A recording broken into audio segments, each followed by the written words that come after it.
பரலோக தகப்பனே, உம்மை துதிக்கிறோம், உம்மை ஸ்தோத்தரிக்கிறோம். இந்த மாலை வேளையில் ஜெபிக்கும்படியாக எங்களை கூட்டி சேர்த்திருக்கிறீர். இந்த ஜெப வேளை பிரயோஜனமான ஒரு வேளையாக எங்களுக்கு ஆக்கி தருவீராக. உம்முடைய இருதயத்தின் வாஞ்சைகளை ஜெபிக்க, உம்முடைய சித்தத்தை விண்ணப்பமாக ஏறெடுக்க, உம்முடைய வார்த்தையை கர்த்தாவே எங்களுடைய ஜெபமாக்க எங்களுக்கு இன்றைக்கு உதவி செய்வீராக. கர்த்தாவே, மண்டையில் வந்து இப்படி ஜெபிக்க, கேட்க, பெற்றுக்கொள்ள இப்படி பெரிய பெரிய ஸ்லாக்கியத்தை நீர் தந்திருக்கிறீர். கர்த்தாவே, சிருஷ்டி கர்த்தாவாகிய நீர் வானத்தையும் பூமியும் படைத்த தேவன், அவரிடத்திலிருந்து எங்களுக்கு ஒத்தாசை வரும் என்று எழுதியிருக்கிறதே. மெய்யாகவே கர்த்தாவே, இன்றைக்கு எங்கள் கண்களை உமக்கு நேராக ஏறெடுக்கிறோம். நீர்தான் எங்களுக்கு ஒத்தாசை, நீர்தான் எங்களுக்கு அனுகூலம் செய்யக்கூடியவர். இன்றைக்கு எங்களோடு பேசுவீராக, ஜெபத்தில் எங்களை நடத்துவீராக. வந்திருக்கிறவர்கள் மட்டும் இல்லை, இன்னும் தூரத்திலிருந்து ஏராளமான பேர் ஆன்லைன் மூலமாக கலந்து கொண்டிருக்கிறார்கள். அவர்களோடும் இன்றைக்கு நீர் பேசுவீராக. இயேசுவின் நாமத்தில் ஜெபிக்கிறோம், ஆமேன். நமக்காரம் ஜெபிக்கிறதுல வேத வசனத்தை பயன்படுத்தி ஜெபிப்பது எப்படி என்பதை நாம் கற்றும் கொடுக்குறோம், அதை ப்ராக்டிஸும் பண்ணுறோம். அதை இங்கே செய்து நடைமுறையில் செய்து பார்க்குறோம். இது ரொம்ப முக்கியம். ஜெபிக்க கற்றுக்கொள்வது. இந்த சபைக்கு வந்தவங்க யாருமே எங்களுக்கு ஜெபம் பண்ண தெரியல, எங்களுக்கு யாரும் கற்றுத்தரலன்னு சொல்ல முடியாது, சொல்லக்கூடாது. அதுக்குன்னே தான் அந்த மீட்டிங் வச்சுருக்கோம். சிலர்லாம் வந்து இதுக்கு முன்னால் ஜெபம் பண்ணாமலே இருந்திருக்கலாம், இங்கே வந்து கற்றுக்கலாம். சிலர் ஜெபம் பண்ணாமலே இருந்தவங்க வந்து கற்றுக்குவாங்க சுலபமாக. அவங்க ரொம்ப பிரச்சனையே கிடையாது, ஏன்னா அவங்களுக்கு தெரியுது நம்மளுக்கு ஒன்றும் தெரியாதுன்னு வந்து கற்றுக்குவாங்க. இந்த சின்ன வயசுலேயும் ஜெபம் பண்ணிகிட்டு இருக்காங்க பாருங்கள், அவங்க தான் பிரச்சனை. அவங்க நினைக்கிறாங்க, நான் 5 வயசுலேயும் ஜெபம் பண்ணிட்டுருக்கேன், எனக்கு என்ன ஒரு பெரிய கத்தர போகிறாரு, நான் பிறந்ததுலேயும் ஜெபம் பண்ணிகிட்ருக்கிறேனாக்கும், எங்கள் தாத்தா காலத்துலேருந்து நாங்கள் பண்ணுறோமாக்கும் அப்படின்ற ஒரு எண்ணம். ஏன்னா நான்லாம் அப்படி இருந்தவன் தான். நானும் ஒரு நாள் கற்றுக்கிட்டேன், ஐயோ கற்றுக்க வேண்டியது நிறையா இருக்குது ஜெபம் பண்ணுறதுக்கு. ஒன்றும் தெரியாமல் நம்ம பாட்டுக்கு எல்லாம் தெரியும்னு நினச்சிட்டு இருக்கிறோமே, இவ்வளோ பெரிய ஒரு காரியத்தை கற்றுக்கொள்ளாமல் விட்டுட்டோமே. சீஷர்லாம் சும்மா கேட்கல, எங்களுக்கு ஜெபிக்க கற்றுத்தாரன்னு முட்டாள்தனமாக கேட்டாங்க, கிடையாது, விஷயம் இருக்குதாங்க. அப்போ அவர்களே கற்றுக்கணுன்னா நானும் கற்றுக்கொள்ள வேண்டும். சரி, ஜெபம் வந்து ரொம்ப சுலபமான ஒரு காரியம் கிடையாது. நீங்கள் கண்டுபிடிச்சிருப்பீங்க, உங்கள் தனிப்பட்ட வாழ்க்கையில் கண்டுபிடிச்சிருப்பீங்க. நான் அதை கண்டுபிடிச்சிருக்கேன். ஜெபம் பண்ணுறது தான் ரொம்ப கஷ்டம். பைபிள் வாசிக்கிறதெல்லாம் கூட பண்ணிடலாம். ஜெபம் பண்ணுறதுன்றது ரொம்ப கஷ்டம். ஏன்னா அது வந்து ஒரு சுவிட்சை ஆன் பண்ணுற மாதிரி கிடையாது. ஆன் பண்ணால் லைட் வந்துடும் அப்படின்ற மாதிரி ஜெபம் பண்ணலாம் அப்படின்ன உடனே பார்த்துருக்கீங்களா, காலையில் ஜெபம் பண்ணலான்னு பார்த்தா வரவே வராது ஜெபம். அப்படி உட்காந்துட்டு இருப்பீங்க, ஒன்றும் ஜெபம் பண்ணுற மூடு இருக்காது, ஒன்றும் வராது. அது என்னன்னா, அந்த நேரடியாக ஜெபத்துக்குள்ளே பிரவேசிக்கிறது கஷ்டம். இந்த கார் வந்து அந்த காலத்துலலாம் அம்பாசிடர் கார் வந்து குளிர் காலத்தில் அப்படி கொழுந்து போய் காலில் ஸ்டார்ட் பண்ணுறதுக்கு ட்ரபிள் கொடுக்கும். பார்த்துருக்கீங்களா? நாங்கள்லாம் அந்த காலத்தில் வளர்ந்தவங்க. ஸ்டார்ட் பண்ணுறதே பிரச்சனையாக இருக்கும். சோக்குன்னு ஒன்று வச்சுருப்பாங்க. அந்த சோக்கை பிடிச்சி இழுத்தோடனே அது ஏதோ பம்ப் கொஞ்சம் அந்த பெட்ரோலை கொஞ்சம் அடிக்கும் போல் இருக்கு, இன்னும் கொஞ்சம் ஸ்டார்ட் பண்ணுறதுக்கு கொஞ்சம் ஈஸியாகும். சோக்கை கொடுன்னுவாங்க. ஸ்டார்ட் பண்ணலன்னா சோக்கை கொடுத்து பாருன்னுவாங்க. நான் ஸ்டார்ட் பண்ணியிருக்கேன் எத்தனை தடவை. சோக் கொடுத்தோன்னே ஸ்டார்ட் ஆகும். அப்போ ஆவிக்குரிய சோக்கு ஒன்று கொடுத்துருக்காரு கடவுள் நம்மளுக்கு.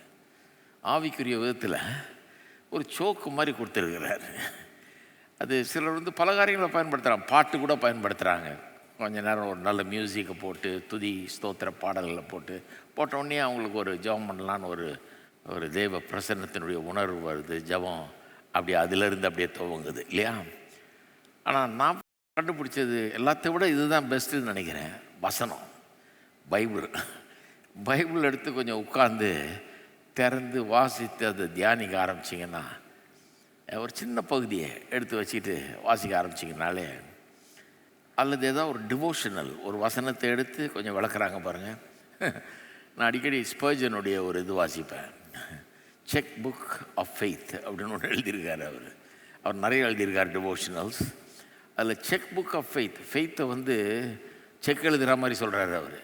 டேக் இட் டு த பேங்க்ன்றார். வசனத்தை எடுத்து பேங்க்கில் கொண்டு போய் செக்கை கேஷ் பண்ணுற மாதிரி கத்தட்ட கொண்டு போய் இப்படி சொன்னீரே இதை செய்யும்னு கேட்டு வாங்கிக்கொன்றார். செக்கை கேஷ் பண்ணுற மாதிரி தான் வாக்கு தத்தங்கள் அப்படிங்கிறார். அப்போ சின்ன சின்ன வசனங்கள் எடுத்து அழகாக ஒரு பக்கம் கூட இருக்காது பாருங்கள், அதில் விவரிப்பார். சில நேரத்தில் ரொம்ப அப்படியே அது ஒன்றே பயங்கரமான சோக்கு மாதிரி வேலை செய்யும். அந்த ஒரு வசனமே அப்படியே பயங்கரமான சோக்கு மாதிரி வேலை செய்யும். சில நேரத்தில் அந்த வசனத்தை வாசித்தோம்னா அது பக்கத்தில் இருக்கிற வசனத்தை எல்லாம் வாசிக்க தூண்டும். எடுத்து அந்த சங்கீதத்தையே வாசித்தரலாம் அல்லது அந்த பகுதியை வாசித்தரலாம் போல இருக்கும். அந்த மாதிரி ஒரு எண்ணம் வரும். கடைசியில் எங்கே கொண்டு போய் விடும்னா அந்த ஜெப ஒரு வேலைக்கு அதை கொண்டு போய் விடும். அருமையான ஜெபம் அதுலேருந்து வரும். ஏன்னா கர்த்தர் அந்த வார்த்தைகளின் மூலமாக நம்ம உயிர்ப்பிக்கிறார், பலப்படுத்துகிறார், பேசுகிறார். அதைத்தான் இங்கே கொண்டாட விரும்புகிறோம். நம்ம உங்கள் வாழ்க்கையில் ஜெப வேலையில் இதெல்லாம் பயன்படுத்தி நல்லா ஜெபம் பண்ணுங்கன்னு சொல்கிறதுக்கு தான் இது ட்ரைனிங் மாதிரி இது இல்லையா? அதனால தான் அந்த வசனத்தை விண்ணப்பமாக ஏறெடுப்பது என்கிற இந்த போதனையும் தர்றோம், ஜெபிக்கவும் செய்கிறோம். 94ஆம் சங்கீதத்துக்கு வருவோம். ஏன்னா 93 சங்கீதத்தை முடிச்சிட்டோம், 94ஐயும் 7 வசனம் முடித்தோம். இன்றைக்கி மீதியை பார்ப்போம். சங்கீத புஸ்தகம் தேவனிடத்திலே நம்முடைய விண்ணப்பங்களை பாடல்கள் வடிவிலே ஏறெடுப்பதற்காக எழுதப்பட்டது. பாடல்களாக ஏறெடுப்பதற்காக எழுதப்பட்டது. அதனால் பாடலாக எழுதியிருக்காங்க. ஆனால் ஜெபம். ஆகவே இது ரொம்ப தோதாக இருக்குது நமக்கு யூஸ் பண்ணுறதுக்கு. மற்ற எந்த பகுதியும் யூஸ் பண்ணவும் செய்யலாம். 94ஆம் சங்கீதத்தை பார்ப்போம். முதல் 7 வசனத்தை ஏற்கனவே பார்த்துட்டோம். அதனால் கொஞ்ச நேரத்தில் டக்குன்னு சில காரியங்களை விளக்கிட்டு அப்புறம் 8ஆம் வசனத்திலேருந்து போவோம். நீதியை சரி கட்டுகிற தேவனாகிய கர்த்தாவே, நீதியை சரி கட்டுகிற தேவனே, பிரகாசியம். பூமியின் நியாயாதிபதியே, நீர் எழுந்து பெருமைக்காரருக்கு பதிலளியும். இங்கே என்ன இஷ்யூனா, அக்கிரமம் பண்ணுறவன், அநியாயம் பண்ணுறவன் ஓஹோன்னு இருக்கிறான், நீதிமான் கஷ்டப்படுறான், நல்லவனுக்கு காலமே இல்லைன்னுவாங்க இல்லையா? அந்த காரியம் நடந்துட்டு இருக்குது. காலாகாலமாக மக்கள் கேட்கக்கூடிய கேள்வி என்னங்க, கடவுளுக்காக வாழ்கிற நல்ல ஜனங்க எவ்வளோ கஷ்டப்படுறாங்க இந்த உலகத்தில், நீதி நியாயம் கிடைக்க மாட்டேங்குது. இந்த பொல்லாதவன்லாம் ஓஹோன்னு வாழ்ந்துட்டு இருக்கிறான், அவனுக்கு எந்த குறைச்சலும் கிடையாது, அவனுக்கு பவரும் இருக்குது, பணமும் இருக்குது, எல்லாம் இருக்குது, ஓஹோன்னு இருக்கிறான், நமக்கு ஒன்றுமே கிடையாது, நம்ம கஷ்டப்பட்டுட்டு இருக்கிறோமே அப்படிங்கிறாங்க. அந்த கேள்விக்கு பதில் தான் இந்த சங்கீதம் கொடுக்கிறது. அதாவது இந்த உலகம் ரொம்ப பொல்லாத உலகமாக இருக்குது. நீதி எல்லா இடத்துலையும் எதிர்பார்க்க முடியாது. நிறைய நீதிக்கு அப்பாற்பட்டது தான் நடக்கும். நீதியை எதிர்பார்க்க முடியாது, நியாயத்தை எதிர்பார்க்க முடியாது. அதான் சொல்லுவோம் இல்லையா, நியாயத்துக்கு காலம் இல்லை, நல்லவனுக்கு வாழ்வு இல்லை. இதெல்லாம் எங்கேருந்து வருது? இந்த உலகம் அப்படிப்பட்ட உலகமாக இருக்குது, பொல்லாத உலகமாக இருக்குது. அவன் தனக்காக வாழ்கிறான், மற்றவன்ட்டு எப்படி பிடுங்கணுமோ பிடுங்கி, எப்படி அழிக்கணுமோ அழித்து தான் நல்லா இருக்கணும்னு பார்க்குற ஒரு உலகம் ஆயிடுச்சு. ஆகவே இது பொல்லாத அநியாயம் நிறைந்த அக்கிரமக்காரர்களால் நிறைந்த உலகம் ஆயிடுச்சு. ஏற்கனவே பாவம் நமக்குள்ளே எல்லாருக்குள்ளேயும் இருக்குது. சுயநலம், நம்முடைய நலம் தான் ரொம்ப முக்கியங்கிறது ஆயிடுச்சு. அதனால தான் எதை பற்றி கேர் பண்ணுறதில்ல. கொஞ்சம் பக்கத்து வீட்டுக்காரன் பார்க்கலன்னா குப்பையை தூக்கி அங்கே போட்டிட்டு போயிடுவோம் பேசாமல். அவன் கொட்டிக்கிட்டோம் எடுத்து, நம்ம எதுக்கு அங்கே போய் குப்பை தொட்டில் போடணும், இங்கே பக்கத்துலேயே போட்டால் அவன் கொட்டிக்கிறான். கொஞ்சம் ஒரு ஓரத்தை யூஸ் பண்ணாமல் விட்டிங்கன்னா எல்லோரும் அங்கே ஒன்று கடிக்கிறதுக்கு யூஸ் பண்ணிகிட்ருப்பாங்க. ஏன்னா அது ஒரு புத்தி. அது நம்ம வீடு இல்லைல்ல, நம்ம வீட்டில் அடித்தா பிரச்சனையாக இருக்கும். எவன் வீடோ அது, அவன் செவத்துலலாம் அடித்து விட்டு அவன் வீட்டு ஓரமாக ஃபுல்லாக நாற்று அடிக்க வச்சு இது பண்ணிட்டா நமக்கு ஒன்றும் பிரச்சனை இல்லை. அங்கே நாரட்டும், நமக்கு என்ன பிரச்சனை? என்ன சொன்னாலும் கேட்க மாட்டாங்க பாருங்கள். நாங்கள் ஒரு வீட்டில் இருந்தோம், அந்த ஒரு சைடு, அந்த சைடை யூஸ் பண்ண மாட்டோம் பாருங்கள், அங்கே ஃபுல்லாக இதுக்கு தான் பயன்படுத்தினாங்க. எத்தனை தடவை சொல்லி பாருங்கள், கேட்கவே மாட்டாங்க. இதெல்லாம் சும்மா சின்ன காரியங்கள், ஆனால் பெரிய பெரிய தப்பெல்லாம் இந்த மாதிரி நடக்கும். அநியாயம் அக்கிரமத்துக்கு அளவே கிடையாது, அப்படிப்பட்ட உலகம். அதில் இந்த சங்கீதக்காரன் கதறான் பாருங்க, நீதியை சரி கட்டுகிற தேவனாகிய கர்த்தாவே, நீதியை சரி கட்டுகிற தேவனே, பிரகாசியம். Shine O lord, the lord who avenges. Shine அப்படின்றான், நீர் பிரகாசியம், உங்களுடைய நீதியை சரி கட்டும். இவங்களுக்கெல்லாம் யார் பே பண்ணுறது திருப்பி? இவங்களுக்கெல்லாம் யார் சரியாக கொடுக்கறது? சரி கட்டுதல்ன்ற வார்த்தையை பாருங்கள், இங்கிலீஷில் 2 வார்த்தை இருக்குது. தமிழ்லையும் இருக்குது. ஒன்று சரி கட்டுதல், இன்னொரு வார்த்தை பயன்படுத்தலாம் பழி வாங்குதல். அவன் ஒன்று செஞ்சான், அதுக்கு பழி வாங்குதல்ன்றது, அது இங்கிலீஷில் ரிவெஞ்சுன்றோம். சரி கட்டுதல்ன்ற வார்த்தைக்கு இங்கிலீஷில் அவெஞ்சுன்னு பேர். அவெஞ்ச். ரிவெஞ்ச் வர்சஸ் அவெஞ்ச் என்ன வித்தியாசன்றதை சொன்னேன் உங்களுக்கு. ரிவெஞ்சுனா எவனோ ஒருத்தன் தப்பு செஞ்சிட்டான், அவனுக்கு திருப்பி நான் கொடுக்க போகிறேன். பல்லுக்கு பல், கண்ணுக்கு கண், அதான் ரிவெஞ்சு. என் பல்ல உடைச்சா நான் 2 பல்ல உடைக்கிறேன் ஒன்று, அப்படிங்கிறது தான் ரிவெஞ்ச். ரிவெஞ்ச் தப்பு, செய்யாதன்னு இருக்குது பைபிளில். நீ செய்யாத, ஏன்னா அதை எங்கிட்ட விடுன்றார் ஆண்டவர். பழி வாங்குதல் எனக்குரியது.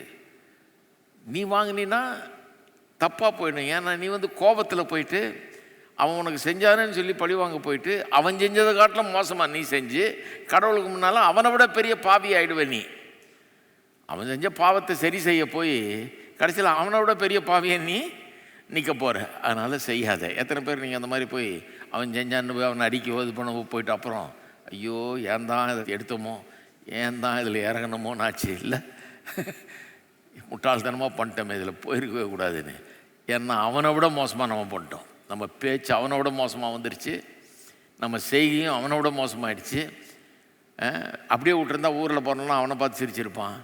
இப்போ நம்ம பண்ணதுனால இப்போ எல்லாம் நம்மளை பார்த்து சிரிக்கிறான். அந்த மாதிரி ஆகிடுது. அதான் ரிவெஞ்ச். பண்ணாதேன்றார். அப்போ எப்படி அது? அவன் பாட்டுக்கு பண்ணிட்டு இருப்பான். இல்லை, நான் பார்த்துக்கிறேன், நான் சரி கட்டுவேன். அதை பழி வாங்குதல்னு சொல்ல அவர் சரி கட்டுதல்ன்றார். சரி கட்டுதல்னா அவெஞ்ச், இங்கிலீஷில் அருமையான வார்த்தை.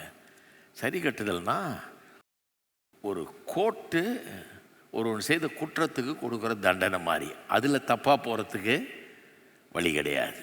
அது நியாயாதிபதி ஒருத்தர் தீர விசாரித்து சாட்சிகளை விசாரித்து அதுக்கு வக்கீல்லாம் வச்சு போய் இவனுக்காக வாதாடி எல்லாம் பண்ணி கடைசியில் அவன் குற்றவாளின்னு கண்டுபிடிக்கப்பட்டால் அவனுக்கு தண்டனை கொடுக்கப்படுகிறது. அதுதான் அவெஞ்ச். அது நியாயம். அதில் தப்பு வர சான்ஸ் அவ்வளோ கிடையாது. இதில் நிறைய தப்பு வர சான்ஸு இருக்குது. பழி வாங்கும்போது தப்பு வர சான்ஸு இருக்குது.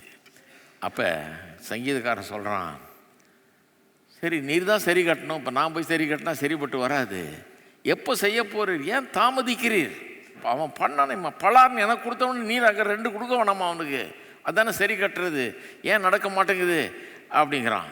பூமியின் நியாயாதிபதியே, நீர் எழுந்து பெருமைக்காரருக்கு பதிலளியும் அப்படின்றான். எத்தனை பேர் இந்த உலகத்தில் துன்பத்தை அனுபவிச்சிருக்கிறீங்க, கஷ்டத்தை அனுபவிச்சிருக்கிறீங்க, அநியாயத்தை அக்கிரமத்தை அனுபவிச்சிருக்கிறீங்க. ஆண்டவரே, தெய்வம்னு ஒருத்தர் இருக்கிறீரா? இதெல்லாம் பார்த்துட்டு தான் இருக்கிறீரா? தெரியுமா? இவன் பண்ணிகிட்டே இருக்கான், பேசாமல் இருக்கிறீரே, எப்போ தான் சரி செய்ய போகிறீரு? எப்போ தான் இது இவனுக்கு திரும்ப கொடுக்க போகிறீரு அப்படின்னு எத்தனை தடவை நம்ம சொல்லியிருக்கோம். அதே கேள்வியை தான் இவன் கேட்குறான். அடுத்த பகுதி 3வது வசனம். கர்த்தாவே, துன்மார்க்கர் எது வரைக்கும் மகிழ்ந்து, துன்மார்க்கர் எது வரைக்கும் களி கூர்ந்திருப்பார்கள்? எது வரைக்கும் அக்கிரமக்காரர் யாவரும் வாயாடி கடினமாய் பேசி பெருமை பாராட்டுவார்கள்? கர்த்தாவே, அவர் உமது ஜனத்தை நொறுக்கி உமது சுதந்திரத்தை ஒடுக்குகிறார்கள்.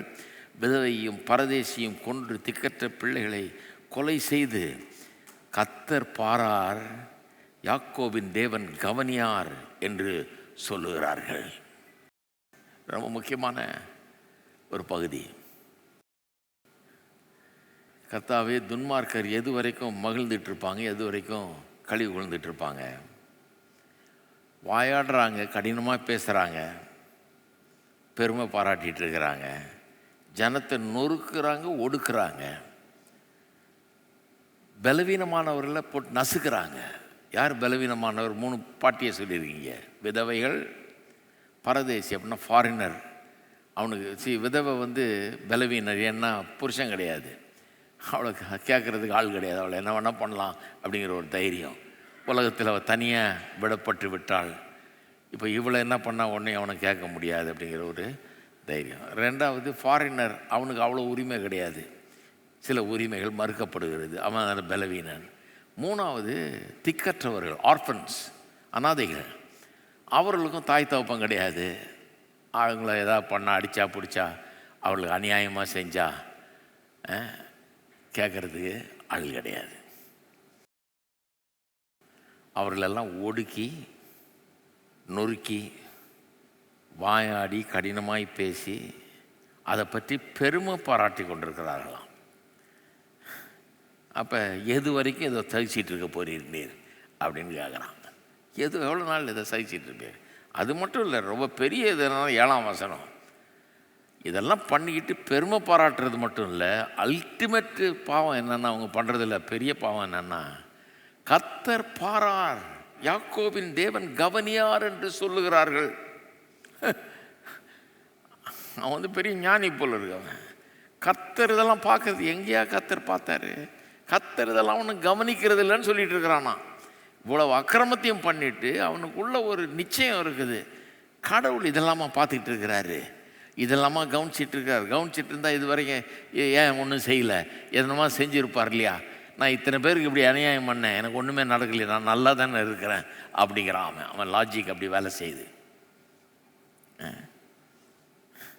அவனுடைய லாஜிக்கு அப்படி வேலை செய்யுது. பெருமை பாராட்டுறான்.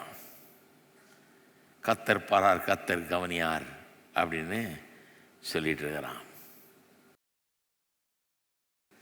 அடுத்த வசனத்திலிருந்து பார்ப்போம், 8லேருந்து 11. ஜனத்தில் மிருக குணமுள்ளவர்களே, எப்படி சொல்லியிருப்பார்? மிருக குணமுள்ளவர்களே உணர்வடையுங்கள், மூடரே எப்பொழுது புத்திமான்களாவீர்கள். சென்ஸ்லெஸ் பீப்புள்னு இங்கிலீஷில் டிரான்ஸ்லேட் பண்ணியிருக்காங்க, NIVயில் யூஸ் பண்ணேன். சில மொழிபெயர்ப்புகள் வேறு சில வார்த்தைகளை பயன்படுத்துகிறது. மிருக குணம் அப்படின்னு தமிழில் மொழிபெயர்க்கு. பீஸ்ட் லைக், மிருகம் மாதிரியா இவங்க. அதான் இதுக்கு முன்னால் உள்ள சங்கீதத்திலையும் அதை சொன்னேன் இல்லையா?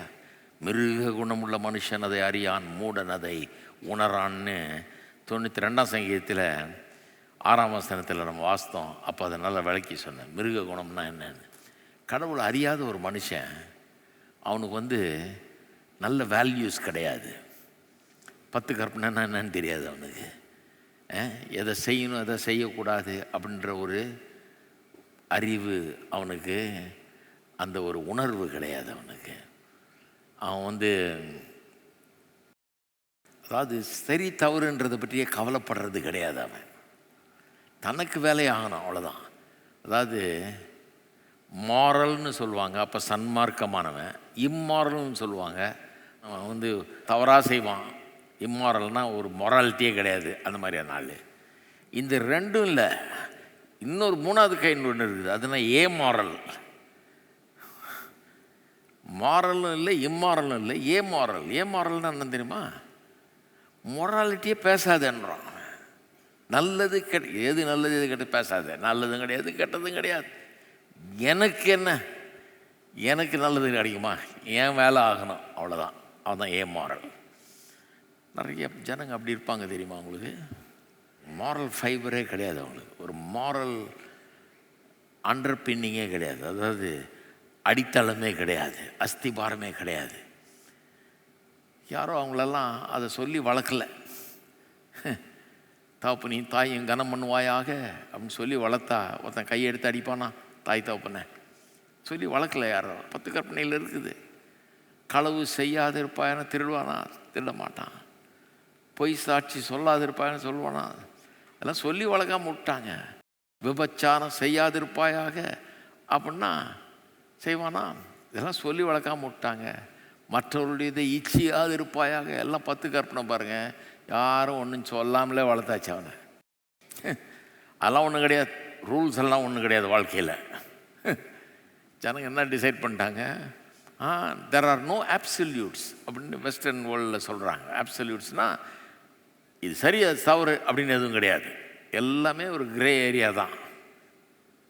அப்போ சில நேரத்தில் கொலை செய்யலாம், சில நேரத்தில் உபச்சாரம் பண்ணலாம், காரணம் நல்லா இருந்தால் பரவாயில்ல அப்படிங்கிற மாதிரி போகிறாங்க. அந்த மாதிரி ஆயிடுச்சு பாருங்கள். அது மாதிரி ஒரு உலகத்தில் வாழ்கிறோம். அதனால தான் நம்ம இதெல்லாம் ரொம்ப இதாக டீச் பண்ணணும், இது ரொம்ப ஆழமாக கொண்டு போகணும், உள்ளத்தில் ஏற்றணும், நம்ம பிள்ளைகளுக்கு அதை கற்றுத்தரணும். இதெல்லாம் கற்றுத்தராதனால மாரல் பீப்புளாக வளர்த்துனாங்க. அதாவது மொராலிட்டி பற்றி பேசாதுங்கிற மாதிரி வளர்த்துனாங்க. அதான் மிருக குணம் உள்ளவர்கள். மிருகத்துக்கு அந்த மாதிரி திங்கிங் எல்லாம் கிடையாது பாருங்கள். மிருகம் அப்படிப்பட்டது. மிருகம் என்ன எது நல்லது எது கெட்டதாக யோசிச்சுட்டு இருக்குது, ஒன்றும் கிடையாது. ரொம்ப பேசிக் லெவலில் இருக்குது. அது கூட சில நேரத்தில் ஒரு இறக்க குணம் இருக்குது பாருங்கள். நான் பார்த்துருக்கேன் வீடியோவில், ஒரு சிங்கம் வந்து ஒரு ஆட்டுக்குட்டியை பால் கொடுத்து காப்பாற்றுது. அந்த மிருகத்துக்கு கூட ஒரு அடிப்படையில் ஒரு இறக்க குணம், ஏதோ அனாதையாக கிடக்குது அது அப்படின்னு சொல்லி அதை அரவணைச்சி வளர்க்குது. மனுஷன் சில நேரத்தில் மிருகம் மாதிரி அடித்து பிடிச்சி கடித்து கொதறி அப்படி பண்ணுகிறவன்னா மாறிடுறான். மிருக குணம் உள்ள மனுஷர்கள் எப்படி சொல்லியிருக்கு பாருங்கள். ஜனத்தில் மிருக குணம் உள்ளவர்களே உணர்வடையுங்கள், மூடரே எப்பொழுது புத்திமான்களாவீர்கள். ஏன் மிருக குணம் உள்ளவர்கள்ன்றாங்க அவரை? ஏன்னா அறிவை யூஸ் பண்ணுறதே இல்லை. மூளை இருக்குது ஆனால் அறிவு இல்லை. அவங்களுக்கு தலையில் மூளை இருக்குது, மூளை இருக்குதுன்னுவாங்க. சிலர் சொல்லுவாங்க மூளையே இல்லை, மூளைலாம் இருக்குது ஆனால் அறிவு இல்லை. அந்த மூளையில் ஒன்றும் இல்லை, அறிவு இல்லை. பிரெயின் டெட்னு சொல்லுவாங்க, கேள்விப்பட்டிருக்கீங்களா? பிரெயின் டெட் அப்படின்னா மூளை செத்துருச்சுன்னுவாங்க. இருக்குது, வேலை செய்யலை, உட்காந்துக்கிட்டு இருக்குதாங்க அழகுக்கு, ஆனால் வேலை செய்யலை. அப்படிப்பட்ட ஆட்கள் மூடர், அவங்க தான் மூடர். ஏன் அவங்கள மூடர்ன்றது மிருக குணமுள்ள ஜனங்கன்னு சொல்லுது? எப்பொழுது நீங்கள் புத்திமான்களை எப்போ மைண்டை யூஸ் பண்ண ஆரம்பிக்க போகிற, இதை செத்து போயிருக்கிறவன் மூளையை எப்படி பயன்படுத்த போகிற அப்படின்ற கேட்குறாரு.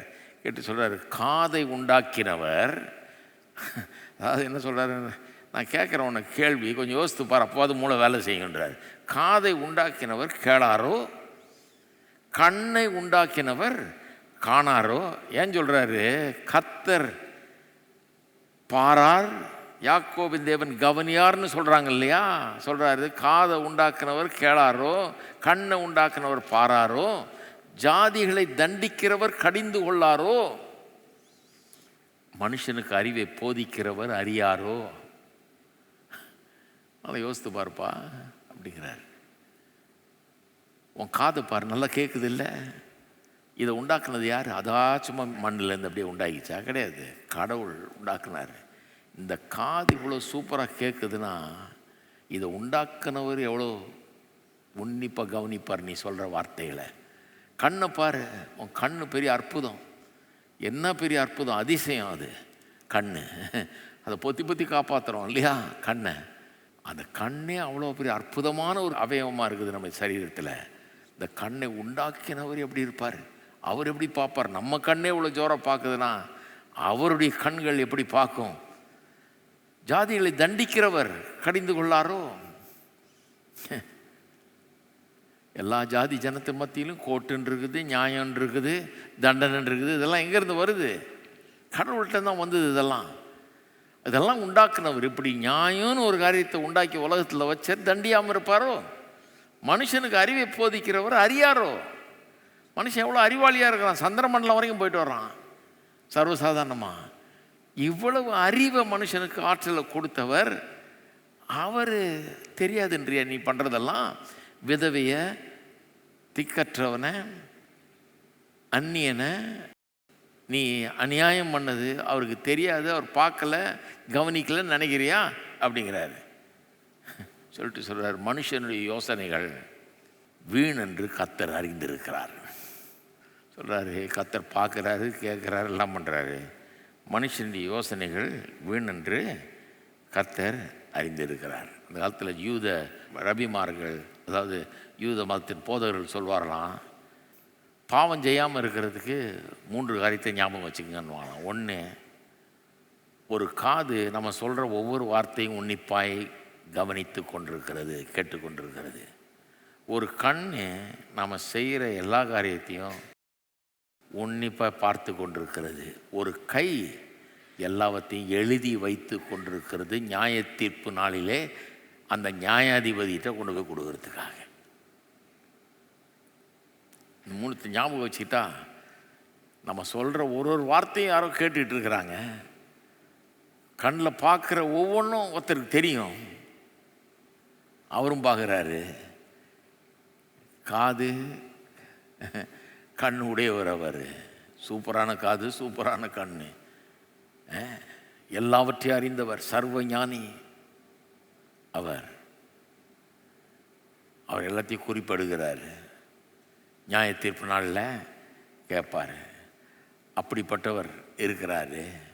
ஆகவே மனுஷனுடைய யோசனைகள் இப்படி இருக்கும்போது இந்த பிரெயின் டெட் பீப்புள், இந்த மூளையே கொஞ்சம் கூட பயன்படுத்தாத ஆளுங்க, கர்த்தர் பாரார், அவர் கவனியார்னு சொல்கிறான். எவ்வளோ பெரிய முட்டாள்ன்றார். அவனை மிருக குணம் உள்ளவன்றார். அவன் எவ்வளோ பெரிய ஒரு சுத்தமாக மூளை அறிவே பயன்படுத்தாத ஒரு ஆள். தனக்கு இருக்கிற கண்ணை உண்டாக்கினவர் பார்க்க மாட்டாரா? தனக்கு இருக்கிற காதை உண்டாக்கினவர் கேட்க மாட்டாரா? அவன் எவ்வளோ பெரிய முட்டாள் அப்படி யோசிக்கிறவன். ஆகவே மனுஷருடைய யோசனைகள் வீணென்று கர்த்தர் அறிந்திருக்கிறார் அப்படின்றார். அப்போ மனுஷருடைய யோசனைகள் வீணா நம்ம சிந்திக்கிறது எல்லாமே வீணா? யாருமே யோசிக்கவே கூடாதா? மூளை யூஸ் பண்ணவே கூடாது? இல்லை இல்லை, அப்படி சொல்லலை. மூளையே கண்டம் பண்ணல அவர். சரியான விதத்தில் மூளையை பயன்படுத்தாதவனை கண்டன் பண்ணுறாரு. தப்பான விதத்தில் அதை பயன்படுத்திக்கிட்டு சரியான லாஜிக்கலாக திங்க் பண்ணாமல், எனக்கு கண்ணை கொடுத்தவர் நடக்கிற அக்கிரமத்தெல்லாம் பார்க்காம இருப்பாரா? எனக்கு காதை கொடுத்தவர் நான் சொல்கிற வார்த்தைகளை கேட்காம இருக்க முடியுமா? அவருக்கு தெரியாதா? இப்படியெல்லாம் யோசிக்காதவன் அவன் மிருக குணம் உள்ளவன். அவனுடைய யோசனைகள் வீணென்று கர்த்தர் அறிந்திருக்கிறார். அதான் வேஸ்ட்டு, ஒன்றுத்துக்கு உதவாது. அதனால தான் பவுல போஸ்தலன் சொல்கிறார், உலகத்தின் ஞானம் தேவனுக்கு முன்பாக பைத்தியமாயிருக்கிறதுன்றார். உலகத்தின் ஞானம் தேவனுக்கு முன்னால் பைத்தியமாக இருக்குது. ஏன்னா உலகத்து ஞானம் இப்படி இருக்குது. கடவுள் எங்கேயா இருக்கிறாரு? நான் கல்லூரியில் படிப்பேன் பாருங்க, தாம்பரத்தில் கல்லூரிக்கு ட்ரெயினில் போகிற வழியில் இந்த பைபிளில் சொல்லியிருக்கு இல்லையா, துன்மார்க்கருடைய ஆலோசனை கேளாமலும்.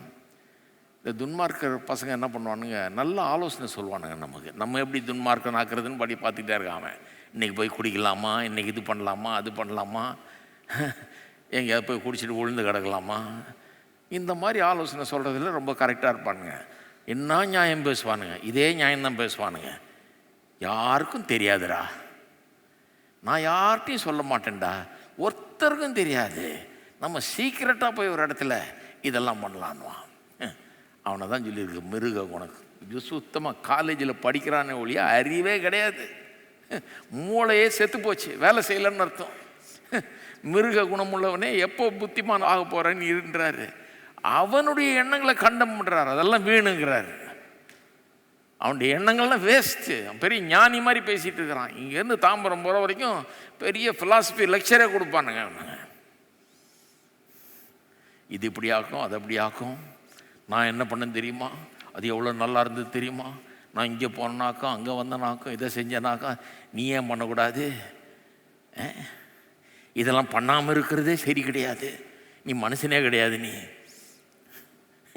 என்னென்ன பேசுவானுங்க. ஐயோ, பிரெயின் டெட்டு, மூளை அறிவே கிடையாது. கடவுள் ஒருத்தர் இருக்கிறாருன்னு யாரும் சொல்லவே இல்லை. எங்கள் வீட்டில் டெய்லி சொல்லிட்டு இருக்கிறாங்க, டெய்லி கர்த்தர் பார்க்குறாரு, கர்த்தர் கேட்குறாரு, குறிப்படுகிறாரு, ஜாக்கிரதை. இவனுங்க என்ன சொன்னாலும் எனக்கு ஏற மாட்டேங்குது. அது அவன் என்ன திரும்ப திரும்ப படித்து சொன்னாலும் நமக்கு ஒத்துக்க முடியல. அவனுங்க இதெல்லாம் வேணுன்றார் கர்த்தர். அப்போ இது அக்கிரமக்காரர்களுக்கு எவ்வளோ பெரிய ஒரு எச்சரிப்பு பாருங்கள். அப்படிப்பட்ட ஆட்கள் ஜாக்கிரதையாக இருக்கணும் பாருங்கள். நம்முடைய மூடத்தனத்தை நிறுத்த வேண்டும், கர்த்தரிடத்தில் திரும்ப வேண்டும். அப்படிப்பட்ட வாழ்க்கையை மாற்றணும். ஆண்டவரை நோக்கி கூப்பிடணும். ஆண்டவரே, நான் தவறு செஞ்சிட்டேன், இவ்வளோ நாள் அப்படி வாழ்ந்துட்டேன், கர்த்தர் பாரார், கர்த்தர் கவனியார்ன்ற பாலிசியில் வாழ்ந்துட்டேன், என் மூளை செத்து போய் கிடந்தது, சரியாக திங்க் பண்ண முடியல என்னால். எனக்கு கண்ணை கொடுத்தவர், காதை கொடுத்தவர், எப்படி நான் சொல்கிறத கேட்காம இருந்திருக்க முடியும், எப்படி நான் செய்கிறத பார்க்காம இருந்திருக்க முடியும். என்னுடைய பாவங்கள் உடைய கண்களுக்கு முன்பாக பெரிதாக இருக்கிறது. ஆண்டவரே, என்னை மன்னியுன்னு கேட்கணும், ஆண்டவர்கிட்ட வரணும். அவர்களுக்கு ஒரு பெரிய எச்சரிப்பு. ஏன்னா கர்த்தர் சர்வஞானி, எல்லாத்தையும் அறிந்தவர், கர்த்தருக்கு எல்லாம் தெரியும். ஐ விட்னஸ் அவர். அங்கே சாட்சி ஈச்செல்லாம் கொண்டு நிறுத்த முடியாது. நீ அவர் சொல்ல, நானே பார்த்தேன்ருவார், நானே பார்த்தேன் நீ பண்ணது, நானே கேட்டேன் நீ சொன்னதுன்றார். அதாங்க சர்வஞானி. அப்போ எவ்வளோ பெரிய ஒரு எச்சரிப்பு இன்றைக்கி மனம் திரும்பாதவர்கள் இருந்தால் இதை கேட்டுக்கொண்டிருந்தால் நான் சொல்கிறேன், தயவு செய்து மனம் திரும்ப வேண்டும். ஏனென்றால் கர்த்தர் நல்லா காது கேட்கும், அவருக்கு நல்லா கண்ணு தெரியும். எங்கள் பாட்டிமா ஒருத்தவங்க இருந்தாங்க பாருங்கள், 83 வயசு வரைக்கும் இருந்தாங்க. நீங்கள் வீட்டில் எங்கே பேசினாலும் அவங்களுக்கு கேட்கும் கரெக்டாக. காது அவ்வளோ ஷார்ப்பாக இருக்கும். நாங்கள்லாம் ஆச்சரியப்படும், என்ன காதோ இதுன்னு. ரொம்ப இப்போ வெளியே போய் தான் பேசணும், நம்ம பட்டுன்னு விழுந்துடும் காதில். எங்கள் பாட்டிக்கே காது அவ்வளோ கேட்குதுன்னா, அவங்க தான் எங்கள் குடும்பத்திலே முதல்ல ஆண்டவர்கிட்ட வந்தவங்க. அவங்கள உண்டாக்குன ஆண்டவருக்கு எப்படி கேட்கணும் பாருங்கள் காது. நான் சொல்கிறேன், மனம் திரும்பணும். அதே நேரத்தில் இந்த போதனைகள் எப்படி பண்ணுறோம், இந்த தேவனுடைய தன்மை விசுவாசிக்கு என்ன சொல்கிறது, அவிசுவாசிக்கு என்ன சொல்கிறதுன்னு பார்க்குறோம். இந்த அவிசுவாசிக்கு சொல்கிறதுலையே விசுவாசிக்கு ஒரு பெரிய ஆறுதல் இருக்குது. அவிசுவாசிக்கு சொல்கிறது கர்த்தர் பார்க்குறாரு, கர்த்தர் கேட்குறாரு, கர்த்தர் குறிப்பெடுக்கிறாருன்னு. நான் விசுவாசி, எனக்கு அது சொல்லுது. எனக்கு எதிராய், எனக்கு விரோதமாய் செய்யப்பட்ட அக்கிரமங்கள், அநியாயங்கள் எல்லாத்தை குறித்தும் நான் ஒருவேளை கதறி கொண்டிருக்கலாம், துன்பப்பட்டு கொண்டிருக்கலாம், வேதனையில் இருக்கலாம். எனக்கு அதில் ஆறுதல் என்னன்னா, கர்த்தர் ஒவ்வொன்றையும் காண்கிறார், எல்லாத்தையும் கவனிக்கிறார், எல்லாத்தையும் கேட்குறாரு, குறிப்பெடுத்து வச்சிருக்கிறாரு, நிச்சயமாக நியாயம் செய்வார். அதுவே எனக்கு ஒரு பெரிய ஆறுதலாக இருக்குது. கர்த்தர் பார்க்குறாரு, கர்த்தர் பார்க்குறாரு. இன்னைக்கு ஒவ்வொரு விசுவாசிக்கும், நம்ம எல்லாருமே இந்த உலகத்தில் வாழ்கிற எல்லாருமே பல விதங்களில் துன்பத்தை அனுபவிக்கிறோம், அநியாயங்களை அனுபவிக்கிறோம். கர்த்தர் பார்க்குறாரு. நான் நம்புகிறேன், இன்னைக்கு கர்த்தர் பார்க்குறாரு, நம்முடைய எல்லா வார்த்தைகளையும் கேட்கிறாரு கர்த்தர். அப்போ அதிலேருந்து நம்ம ஆறுதல் அடைகிறோமா? நம்ம எல்லோரும் ஜெபம் பண்ணுவோம், இந்த அருமையான வார்த்தைகளை உள்ளத்தில் வைப்போம். புத்தி உள்ளவர்களாக, உணர்வு உள்ளவர்களாக, இந்த மிருக குணம் உள்ளவர்கள் மாதிரி அல்ல, உணர்வு உள்ளவர்களாக நாம் ஜெபிப்போம். கர்த்தாவே உமக்கு ஸ்தோத்திரம். இன்றைக்கு எங்களுக்கு வந்திருக்கிற இந்த வார்த்தைகளுக்காக உமக்கு ஸ்தோத்திரம் கர்த்தாவே. எங்கள் துன்பத்தின் மத்தியில், கஷ்டத்தின் மத்தியில், பிரச்சனைகள் மத்தியில் ஒரு பக்கம் உலகம் கர்த்தர் பாரார், கர்த்தர் கவனியார் என்று இருந்து கொண்டிருக்கிறார்கள். மிருக குணமுள்ள, புத்தி இல்லாத சிலர், கொஞ்சம் கூட யோசனை இல்லாதவர்கள், மூளையை பயன்படுத்தாதவர்கள் அப்படி இருக்கிறாங்க. ஆனால் கர்த்தாவே, நாங்கள் உணர்வுள்ளவர்களாக இருக்கிறோம். இதிலிருந்து எங்களுக்கு தைரியத்தை பெற்றுக்கொள்கிறோம். கர்த்தர் பார்க்கிறார், கர்த்தர் காண்கிறார், ஒவ்வொன்றையும் கர்த்தர் காண்கிறார். என்னுடைய துன்பங்களை காணுகிறார், எனக்கு அநியாயம் செய்கிறவர்களை காணுகிறார், என்னை அநியாயமாக பேசுகிறவர்கள் சொல்லுகிறதை கேட்கிறார், அவருடைய வாயிலிருந்து வருகிற ஒவ்வொரு வார்த்தையும் கேட்கிறார், செயல்கள் ஒவ்வொரு அறிந்திருக்கிறார். எனக்கு விரோதமாய் செய்யப்படும் காரியங்கள் எல்லாத்தையும், அநியாயத்தை, அக்கிரமத்தை கர்த்தர் அறிந்திருக்கிறார். நான் இந்த உலகத்தில் திக்கற்றவனாக இல்லை. விதைவைகளுக்கும், திக்கற்றவர்களுக்கும், அந்நியர்களுக்கும் துரோகம் செய்கிற, அக்கிரமத்தை நடப்பிக்கிறவர்களிடத்தில் வல்லமை இல்லை. என்னுடைய கர்த்தரிடத்தில் சர்வ வல்லமை இருக்கிறது, சர்வ வல்லமை இருக்கிறது. சர்வ வல்லமுள்ள தேவன் என்னுடைய தேவன். ஆகவே உண்மை நான் நம்புகிறேன் கர்த்தாவே. நீர் பார்க்கிறீர், நீர் பார்க்கிறபடி ஆளுமுக்கு ஸ்தோத்திரம். நியாயம் செய்கிறவர், நியாயத்தை சரி கட்டுகிறவர், நீதியை சரி கட்டுகிறவர். ஓ உமக்கு ஸ்தோத்திரம். நீர் சரி கட்டுகிறபடி ஆளுமுக்கு ஸ்தோத்திரம். நீதியை சரி கட்டுகிறபடி ஆளுமுக்கு ஸ்தோத்திரம். ஸ்தோத்திரம், ஸ்தோத்திரம், ஸ்தோத்திரம் கர்த்தாவே. அது உம்முடைய கையில் விட்டு விடுகிறோம் கர்த்தாவே. பழி வாங்குதல் அல்ல, நீதியை சரி கட்டுகிற வேலை நீர் செய்வீராக, நீர் செய்வீராக. நியாயத்தை நீர் செய்வீர் என்று நாங்கள் நம்புகிறோம். ஓ ஆகவே நாங்கள் திருப்தி அடைகிறோம். ஆகவே எங்களை தேற்றிக் கொள்ளுகிறோம், எங்கள் கண்ணீரை துடைத்து கொள்ளுகிறோம் கர்த்தாவே. ஓ உமக்கு ஸ்தோத்திரம், ஸ்தோத்திரம், ஸ்தோத்திரம். உமக்கு நன்றி செலுத்துகிறோம், நன்றி செலுத்துகிறோம் தேவனே. நீர் எங்கள் தேவன், ஜீவனுள்ள தேவன். காது கேட்குது, கண்ணு பார்க்குது, எல்லாவற்றையும் அறிந்த அற்புதமான ஜீவனுள்ள தேவன் நீர். ஓ உமக்கு ஸ்தோத்திரம். காதுகளையும் கண்களையும் உடைய தேவன். அதை உண்டாக்கினவர் எப்படி அதை உடையவராக இருக்க முடியாது. ஓ உமக்கு ஸ்தோத்திரம் கர்த்தாவே, ஸ்தோத்திரம். நன்றி செலுத்துகிறோம், நன்றி செலுத்துகிறோம் கர்த்தாவே. இன்றைக்கு பெரிய ஆறுதலை மக்களுடைய உள்ளத்தில் கொண்டு வருவீராக. இன்றைக்கு துன்பப்படுகிறவர்கள் ஆறுதல் அடையட்டும். இன்றைக்கு போகும்போது கர்த்தர் பார்க்கிறார், கர்த்தர் கவனிக்கிறார். என்னுடைய கர்த்தர் பெரியவர், அவர் நீதியை சரி கட்டுவார். தாமதம் போல தெரியலாம், ஆனால் சரி கட்டுவார் என்கிற நம்பிக்கையோடு இந்த இடத்தை விட்டு செல்லட்டும் கர்த்தாவே. அவள் ஆசீர்வதிப்பீராக. ஓ மனதை தேற்றுவீராக, பலப்படுத்துவீராக, கண்ணீரை துடைப்பீராக. ஸ்தோத்திரம் தேவனே, உமக்கு ஸ்தோத்திரம். ஸ்தோத்திரம் கர்த்தாவே. 12லேருந்து பாருங்க. இப்படி வாசிக்கும்போது நமக்கு தூண்டப்படுகிறோம் ஜெபிக்கிறதுக்கு. எப்படி ஒரு தூண்டுது பாருங்கள் ஜெபம் பண்ணுறதுக்கு. இது நல்ல சோக்கு. இது அருமையான ஒரு அனல் மூட்டுகிற ஒரு வழி ஜெபத்துக்கு. 12லேருந்து 15 வரை அடுத்த பகுதி. கர்த்தாவே, துன்மார்க்கனுக்கு குழி வெட்டப்படும் வரைக்கும் நீர் தீங்கு நாட்களில் அமர்ந்திருக்க பண்ணி சிட்சித்து உம்முடைய வேதத்தை கொண்டு போதிக்கிற மனுஷன் பாக்கியவான். கர்த்தர் தம்முடைய ஜனத்தை நெகிழ விடாமலும் தம்முடைய சுதந்திரத்தை கைவிடாமலும் இருப்பார். நியாயம் நீதியினமாக திரும்பும் செம்மையான இருதயத்தார் யாவரும் அதை பின்பற்றுவார்கள். சரி, இங்கே இந்த 12-13 வசனங்களை பாருங்கள்.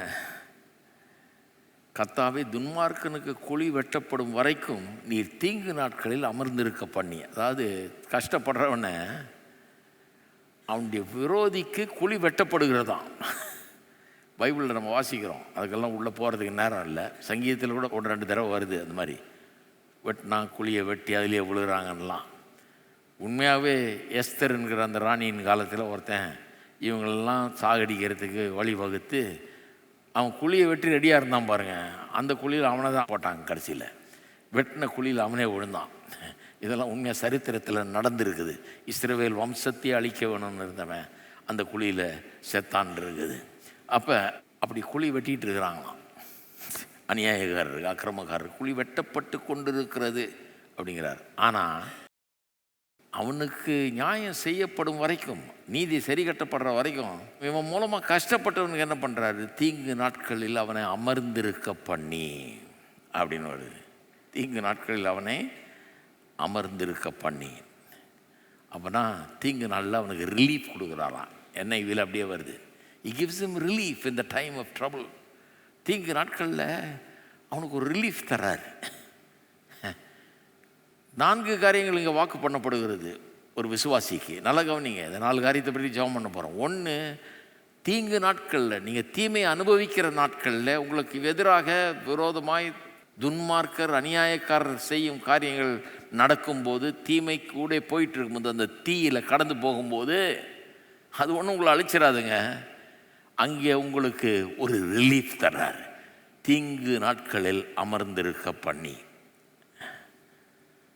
2வது, நிச்சயமாக விரோதிக்கு தண்டனை உண்டு என்கிற நிச்சயத்தை தர்றார். இவென்ச்சுவலாக, இம்மீடியட்டாக இல்லை, உடனடியாக இல்லை, ஆனால் நிச்சயமாக ஒரு நாள் நீதி செய்யப்படும் என்கிறதையும் வேதம் சொல்லுது. அதுதான் இப்படி சொல்லுது. அவனுக்காக குழி வெட்டப்பட்டு கொண்டு இருக்கிறது. அந்த குழியில் அவன் விழப்போகிறான். குழி வெட்டப்பட்டு கொண்டிருக்கிறது. 3வது, 14ஆம் வசனத்தை பாருங்கள். கர்த்தர் தம்முடைய ஜனத்தை நெகிழ விடாமலும் தமது சுதந்திரத்தை கைவிடாமலும் இருப்பார். That God will be faithful to you. You will have the steadfast faithfulness of God. தேவனுடைய உறுதியான அவருடைய ஆதரவு உங்களுக்கு இருக்கும். அவர் உங்களுக்கு உண்மையாக இருப்பார். எத்தனை பேர் நம்புறீங்க உங்களுக்கு உண்மையாக இருப்பார்னு? ஏன்னா அவர் சொல்கிறாரு, தம்முடைய ஜனத்தை நெகிழ விட மாட்டார், சுதந்திரத்தை கைவிட மாட்டார். We are his inheritance. நாம் அவருடைய சுதந்திரம். நம்ம கைவிட மாட்டார். என்ன மாதிரி சொல்லியிருக்கார் பாருங்க. நம்ம அவருடைய சுதந்திரம். பிள்ளைகளை பற்றி சொல்லும்போது வேறு சொல்லுது, பிள்ளைகள் கர்த்தரால் வரும் சுதந்திரம். உங்கள் பிள்ளைகள் உங்களுக்கு சுதந்திரம், நீங்கள் கர்த்தருக்கு சுதந்திரம். அப்படின்னா உங்கள் பிள்ளைகள் உங்களுக்கு எப்படியோ, எவ்வளோ முக்கியமோ உயிரியே கொடுப்பீங்க நீங்கள் இல்லையா? உங்கள் பிள்ளைக்கு எதையும் செய்வீங்க. கையை காலை வெட்டி கொடுன்னா கூட கொடுப்பீங்க. அதை விட அதிகமாக நீங்கள் கர்த்தருக்கு சுதந்திரமாக இருக்கிறீர்கள். உங்களையும் என்னையும் சுதந்திரமாக பார்க்குறவர் தான் சொல்கிறாரு, பிள்ளைகள் கர்த்தரால் வரும் சுதந்திரம். அப்போ அமர்ந்திருக்க பண்ணுறார். தீங்கு நாளில் ரிலீஃப் கொடுக்குறாரு. 2வது, விரோதிக்கு குழி வெட்டப்படுது, அவனுக்கு தண்டனை நிச்சயம் என்ற உறுதியை தர்றாரு. 3வது, அவர் உங்களுக்கு உண்மையாக இருப்பார், உங்களை நெகிழ விட மாட்டார், தம்முடைய சுதந்திரத்தை அவர் கைவிட மாட்டார். அப்படின்ற நிச்சயம். 4வது, நியாயம் நீதியினமாய் திரும்பும் செம்மையான இருதயத்தார் யாவரும் அதை பின்பற்றுவார்கள். அல்டிமேட்லி கடைசியில் சில நேரத்தில் நம்ம என்ன நீதியே நடக்க மாட்டேங்குதே, நியாயமே கிடைக்க மாட்டேங்குதே அப்படிங்கிறோம். இல்லை, ஒரு நாள் வருது, அவர் ஆளுவார். நியாயம் நீதியின் அடிப்படையில் தான் நியாய தீர்ப்புகள் கிடைக்கும் அப்படிங்கிற நிச்சயத்தை நமக்கு தர்றார். கொஞ்சம் பொறுத்துருங்க. நியாயம் நீதியின் அடிப்படையில் தான் எல்லா நியாய தீர்ப்புகளும் வழங்கப்படும். இது ரொம்ப நாளைக்கு ஓடாது. அநியாய தீர்ப்புகள்லாம் ரொம்ப நாளைக்கு ஓடாதுன்றார். எவ்வளோ பெரிய ஆறுதல் பாருங்கள். இந்த உலகத்தில் வாழுகிற நமக்கு, உலகத்தில் எங்கே போனீங்கன்னாலும் சரி அநியாயம் நிறைய நடக்குது. கர்த்தர் சொல்கிறாரு, கொஞ்ச நாள் வெயிட் பண்ணு, நியாயத்தின் அடிப்படையில் தீர்ப்பு அப்படிங்கிற காலம் வரப்போகின்றார். இதை சொல்லும்போது இந்த 4 காரியம் இதை வச்சு ஜெபம் பண்ண போகிறோம். இதை சொல்லும்போது 12-13 பாருங்கள். கர்த்தாவே, துன்மார்க்கனுக்கு குழி வெட்டப்படும் வரைக்கும் நீர் தீங்கு நாட்கள் அமர்ந்திருக்க பண்ணி சிட்சித்து உடைய வேதத்தை கொண்டு போதிக்கிற மனுஷன் பாக்கியவான். அந்த 13ஆம் வசனத்தை கொஞ்சம் கவனிங்க. அமர்ந்திருக்க பண்ணும்போது, அதாவது நமக்கு ரிலீஃப் தரும்போது அங்கே என்ன நடக்குதான், நம்மளை டிசிப்ளின் பண்ணுறாங்க. ஆங்கிலத்தில் டிசிப்ளின் வார்த்தை வருது. டிசிப்ளின்னா சிட்சை. சிட்சைனாலே என்ன, சில காரியங்களை கற்றுத்தர்றார், சில காரியங்களை கற்றுத்தருகிறார், போதிக்கிறார். நமக்கு சிட்சித்து வேதத்தை கொண்டு போதிக்கிற மனுஷன் பாக்கியவான். சில பிரச்சனைகள் கூட நம்ம சென்று கொண்டிருக்கிறோம், அதை பயன்படுத்தி வேதத்தை கொண்டு நமக்கு போதிக்கிறார். அப்படிப்பட்ட மனுஷன் பாக்கியவான். இதை வச்சு தான் நான் நினைக்கிறேன், இயேசுலாம் சொல்கிறாரு, உங்களை குறித்து யாராவது தப்பாக பேசி உங்களுக்கு விரோதமாய் செய்தால் நீங்கள் பாக்கியவான்கள். Blessed are you when people speak evil against you and persecute you. You are blessed அப்படிங்கிறாரு. எப்படி நம்மளை பற்றி ஜனங்க பேசும்போது, நமக்கு எதிராக தீமை செய்யும்போது நாம் எப்படி ஆசீர்வாதமானவர்களாக இருக்க முடியும்? அப்படி பேசும்போது, நம்முடைய இருதயம் நம்மளை பாதிக்கும்போது, நாம் கண்ணீர் விடும்போது, நாம் கவலைப்படும் போது, அதை பற்றி வேதனைப்படும் போது அந்த சிட்சையை பயன்படுத்துகிறார் அவர். அதை வச்சு சில காரியங்களை நமக்கு போதிக்கிறார், சில காரியங்களை நமக்கு போதிக்கிறார். வாழ்க்கையை குறித்த சில காரியங்களை நமக்கு போதிக்கிறார். அப்போ நம்ம சந்திக்கிற ட்ரபுள்லாம் நமக்கு ஒரு போதனையின் காலமாகவும் ஆயிடுது. அந்த ட்ரபுள்லாம் வேஸ்ட்டாக போல பாருங்கள், அதை போதனையின் காலமாக மாற்றி விட்டுறாரு.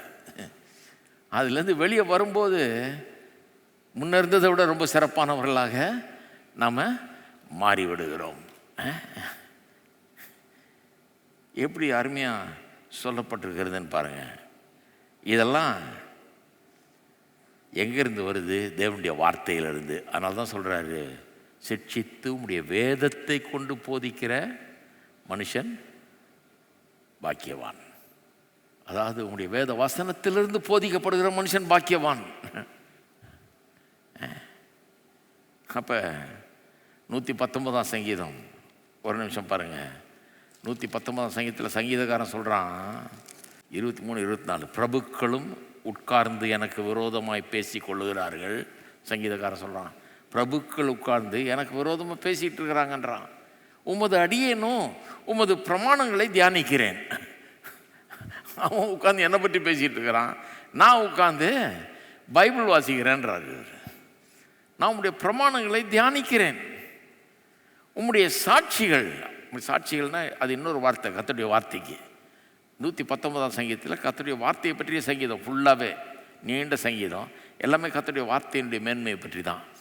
சாட்சிகள், பிரமாணங்கள், இப்படின்னு பல விதமான வார்த்தைகள் பயன்படுத்தப்படுது. எல்லாமே கடவுளுடைய வார்த்தையை குறிக்கிற வார்த்தைகள். உம்முடைய சாட்சிகள், அதாவது உம்முடைய வார்த்தை எனக்கு இன்பமும் என் ஆலோசனைக்காரருமாய் இருக்கிறது.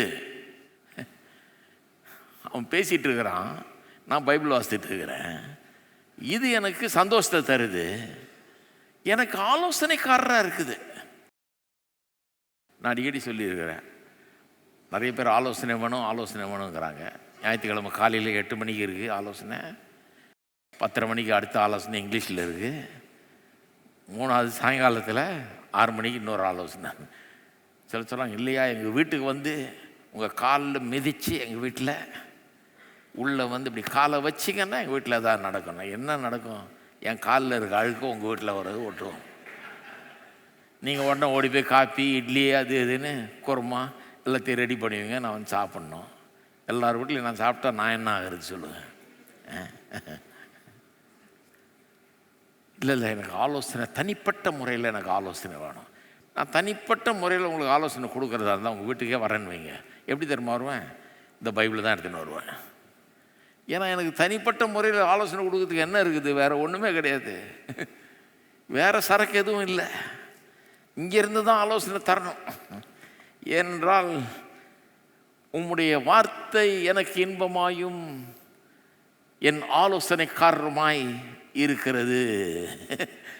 இதுதான் ஆலோசனைக்காரர், இதுதான் கவுன்சிலர். இந்த கவுன்சிலரை கூட்டிகிட்டு தான் அங்கே வர போகிறேன். இந்த கவுன்சிலர் வச்சுட்டு தான் இப்போ பிரசங்கம் பண்ணிட்டுருக்கிறேன். அதனால தான் சொல்கிறேன், இதை எடுத்துக்கிட்டு அங்கே வர்றதுக்கு நீங்கள் இங்கே வந்துட்டீங்கன்னா எல்லாருமே சுலபமாக வேலை முடியும்.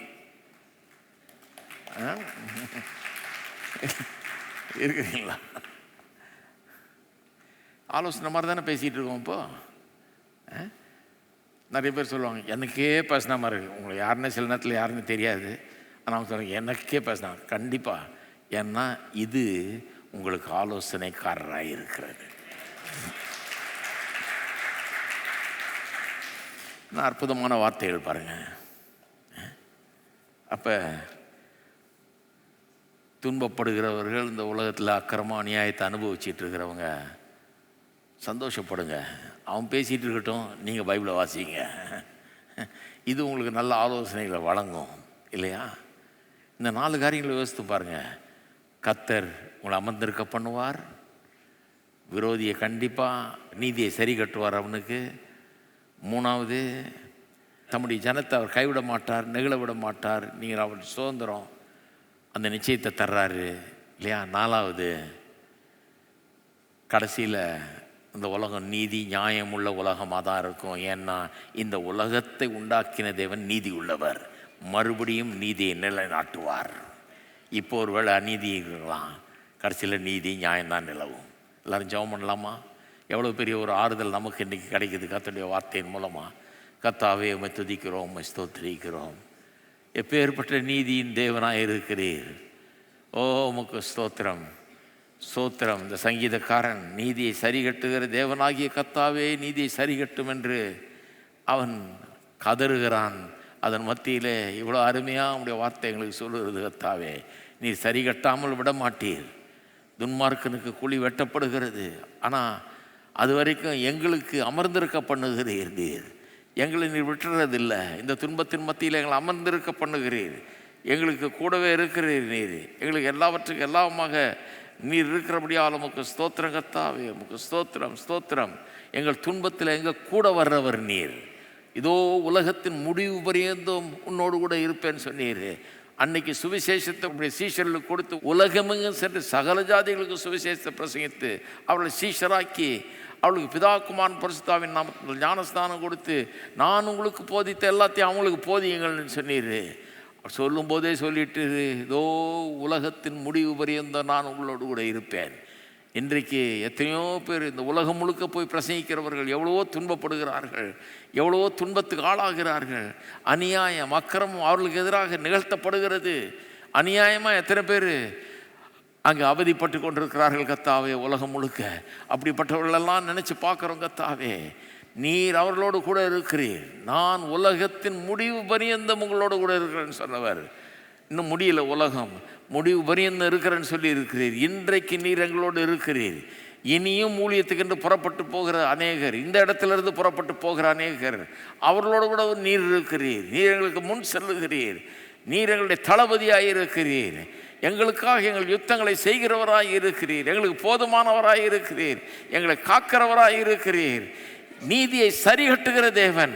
ஒருவேளை இன்றைக்கு எங்களுக்கு அநியாயங்கள் நடக்கலாம், ஆனால் நிச்சயமாக நீர் எங்களை அமர்ந்திருக்க பண்ணுவீர். எங்களோடு கூட வருகிறீர். எங்களை அமர்ந்திருக்க பண்ணுவீர். எங்களுக்கு சமாதானத்தை தருவீர். எங்களுக்கு பலனை தருவீர். ஞானத்தை தருவீர். இதனுடைய கடந்து போகிறதுக்கு தைரியத்தை தருவீர். இந்த காரியங்களெல்லாம் சகித்து கொள்ள திறமையும் தருவீர். கடைசியில் எங்களுக்கு வெற்றியும் தருவீர், நீதியும் சரி கட்டுவீர். ஓ உமக்கு ஸ்தோத்திரம், ஸ்தோத்திரம். உம்முடைய ஜனங்களை நீர் நெகிழ விட மாட்டீர், கைவிட மாட்டீர். நாங்கள் உம்முடைய சுதந்திரமாக இருக்கிறோம் கர்த்தாவே.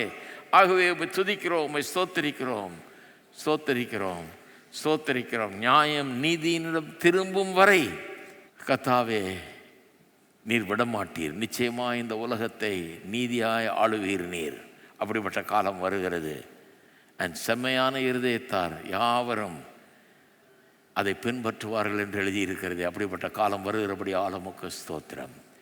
கிறிஸ்தவர்களாகிய நாங்கள் நம்பிக்கையுடையவர்கள், நம்பிக்கையுடையவர்கள். இந்த உலகத்தில் நடக்கிறவர்கள் நம்புகிறவர்கள் அல்ல, உம்மை நம்புகிறோம் கர்த்தாவே, உம்மை எதிர்பார்க்கிறோம், உம்மையே நம்பி இருக்கிறோம். தேவனே உமக்கு ஸ்தோத்திரம், ஸ்தோத்திரம், ஸ்தோத்திரம் கர்த்தாவே, உமக்கு ஸ்தோத்திரம். சரி, 16 19 வரைக்கும். துன்மார்க்கருக்கு விரோதமாய் என் பட்சத்தில் எழும்புகிறவன் யார்? அக்கிரமக்காரருக்கு விரோதமாய் என் பட்சத்தில் நிற்பவன் யார்? இதெல்லாம் பாருங்கள், சங்கீதக்காரன் கஷ்டப்படுறவங்களுக்கு சொல்கிறான்.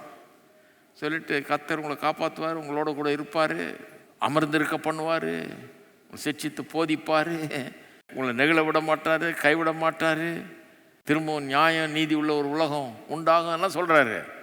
சொல்லிட்டு தன்னுடைய பர்சனல் சாட்சி சொல்கிறாரு. எனக்கு கர்த்தர் எப்படி இதெல்லாம் செஞ்சுருக்கிறாருன்றதை நான் உங்களுக்கு சொல்கிறேன் அப்படின்றார். சொல்லிட்டு சொல்கிறாரு, துன்மார்க்கருக்கு விரோதமாய் என் பட்சத்தில் எழும்புகிறவன் யார்? அக்கிரமக்காரருக்கு விரோதமாய் என் பட்சத்தில் நிற்பவன் யார்? இவனுக்கு எதிராக வந்த துன்மார்க்கர் அக்கிரமக்காரர் வரும்போது என் கூட நிற்கிறது யாருன்னு இவன் கேட்டிருக்கான். யாராவது நிற்கிறாங்களா? என் கூட துணைக்கு யாராவது வர்றாங்களா? இவன் ஒரு ராஜாவை அபிஷேகம் பண்ணப்பட்ட தாவீதை எடுத்துங்க, இல்லை இந்த சங்கீதங்களை எழுதின இந்த தேவ மனுஷர்கள் எடுத்துங்க. அவங்கெல்லாம் இதெல்லாம் அனுபவித்து பார்த்துருக்குறாங்க.